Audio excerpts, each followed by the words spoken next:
In the early modern period, advances in shipbuilding technology allowed Europeans to establish their presence and exert their will around the globe. But how was this done? And in what more subtle ways did maritime development shape the world future?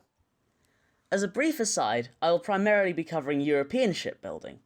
This does not mean that the European tradition is the only one worthy of study, so please take a moment to look at this beautiful early modern Japanese warship, the Atake Bune. So what form did European ships take before the early modern period?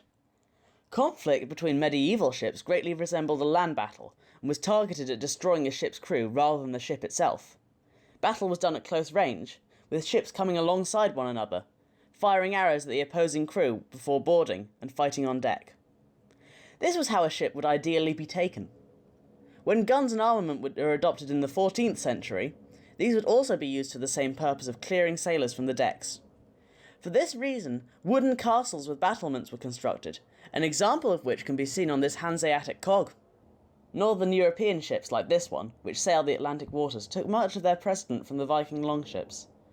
Though the cog is different in dimensions, much of the construction remains the same, with overlapping clinker planking forming a rigid hull which cuts smoothly through water, allowing the vessel to remain light and swift, though making it fragile. It was in this tradition that the largest ships of the time were built. On these ocean-going ships, square sails were used exclusively, hung from large crossbars attached to the mast, capable of powering large and heavy vessels, but ultimately difficult to sail. Meanwhile, southern European ships moved most frequently in the Mediterranean and had different concerns. As they were able to trade with the Asian world through the easternmost ports, Constantinople and Damascus being but a few, they found no need to traverse ocean waters. Sheltered from the Atlantic weather, they would continue to build in styles developed in antiquity.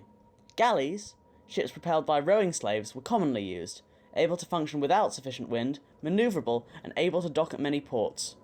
The construction of the hull was also different, with Carvel-style planking, planks laid edge to edge, creating a smoother and more reliable but heavier outside hull. Different as the two shipbuilding traditions were, both northern and southern European ships shared various traits: a simplicity of purpose, specification for a fixed environment, and a simple sail plan. But in the 15th century, these ships would no longer find themselves sufficient. When the Ottomans captured Constantinople in 1453, the people of Europe would be cut off from the Silk Road. This would lead to a radical change in the shipbuilding industry. The first carrack was built by the Genoese in the mid-15th century, a vessel truly capable of global traversal. It represented not one but several major changes to shipbuilding. The vessel fused northern and southern tradition. The design of the ship's hull was adapted from the Hanseatic cog, yet it was enlarged and constructed not with clinker planking, but the heavier Carvel style. This gave the hull greater strength against ocean waves, and allowed it to carry higher quantities of cargo and supplies, meaning it could stay out at sea for longer before needing to return to a port. Its great size would also contribute to the ship's capacity for battle, as its height would allow it to dominate, making the carrack a prime warship. Another combination of technologies in the carrack would have revolutionised seafaring. The ship could carry both lateen and square sails, making it the first full-rigged ship. It could now sail in a variety of weather conditions, with the addition of the manoeuvrable lateen sails, meaning it could tack, a sailing technique used to sail in the direction that the wind is coming from. The carrack was quickly adopted by European navies, foremost the Spanish and Portuguese, who would continue to develop the ship.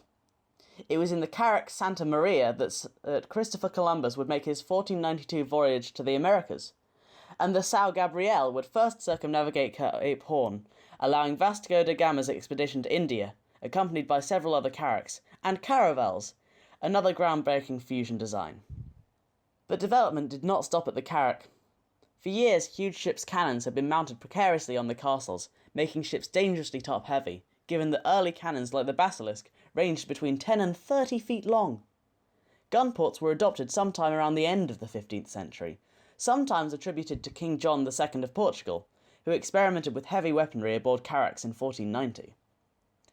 The gun port meant that guns could be placed on deck, closer to the waterline, and remain closed except for when needed. Now ships could carry more cannon, which would become their primary weapon in battle. Because of this, the scope of naval conflict would change, with battle now fought focusing on damaging opposing ships rather than killing their crew, though by no means making conflict any less bloody.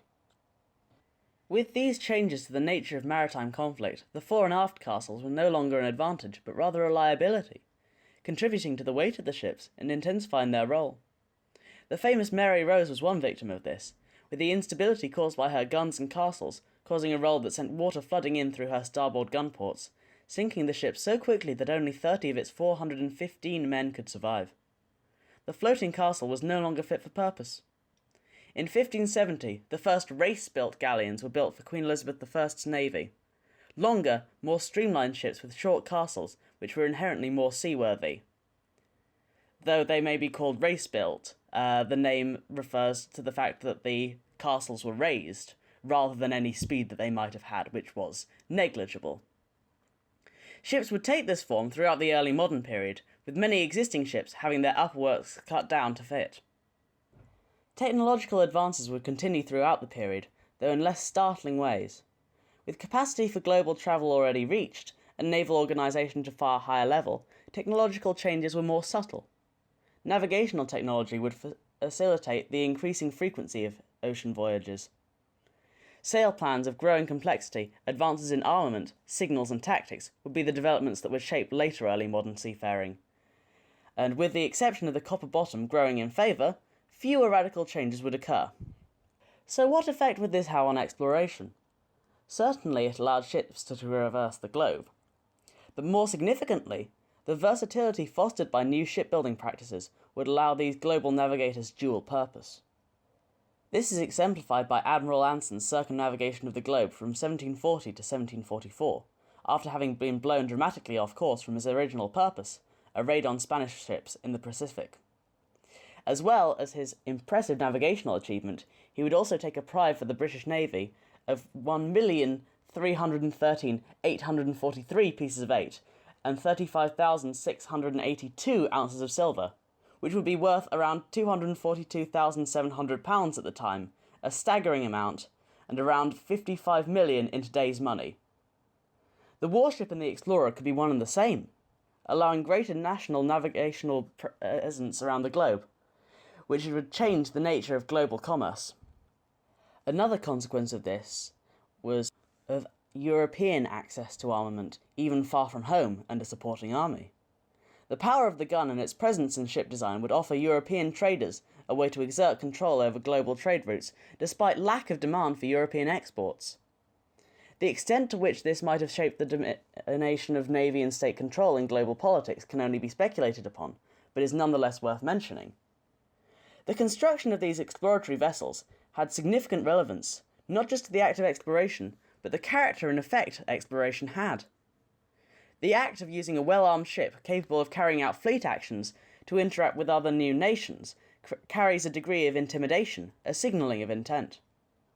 The aggressive tactics used by individuals like Vasco da Gama in the establishment of forts at Calicut and the seizing of Goa and Malacca cannot effectively be blamed on the power of exploratory vessels, nor can the intrusion of larger pseudo-military mercantile endeavours like the VOCs.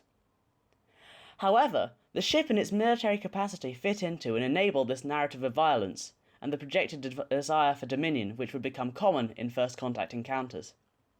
From Samuel Wallis's use of his ship's cannon against the canoe-bound Tahitian fleet, which would lead to their submission against the perceivedly invincible gunnery, to James Cook's attempts to impose British control over the Hawaiians, a trend would appear. Establishing both indigenous populations and European invaders in oppositional roles to one another, shaping the racialized idea of the violent savage which European civilization would begin to define itself against. As such, the developments and changes in shipbuilding made during the early modern period would not only change the face of sailing, but usher in an age of discovery that was also an age of threat.